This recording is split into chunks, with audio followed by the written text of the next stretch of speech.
சுதந்திரம் வாங்கின காலத்திலிருந்து இன்றைக்கு வரைக்கும் காவேரி பிரச்சனையும், முல்லை பெரியாறு பிரச்சனையும், தமிழக மீனவர்கள் பிரச்சனையும் தொடர்ந்து பேசிக்கொண்டுதான் இருக்கிறோம். ஒழிய எதற்கும் இதுவரைக்கும் நிரந்தரமாக தீர்வு ஏற்பட்டதாக ஒரு வரலாறு இல்லை என்பதை நிச்சயமாக இந்த நேரத்தில் நான் பதிய வைக்க விரும்புகிறேன்.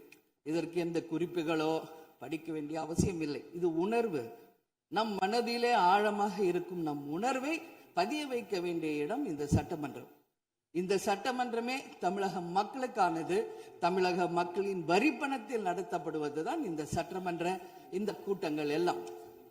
அப்படி இருக்கையில் தமிழக மக்களின் உரிமையை நாம் ஒவ்வொரு முறையும் நம்மை சுற்றி இருக்கின்ற மாநிலங்களிடம் போய் கேரளா, கர்நாடகா, ஆந்திரா, இன்னொரு பக்கம் மீனவர்களுக்காக ஸ்ரீலங்கா என்று தொடர்ந்து கேட்டுக்கொண்டுதான் இருக்கிறேன். ஒழிய தன்னிறைவு பெற்ற ஒரு மாநிலமாக தமிழ்நாடு என்றைக்கு வரப்போகிறது என்பதை தான் நான் இந்த நேரத்தில் சிந்திக்கிறேன்.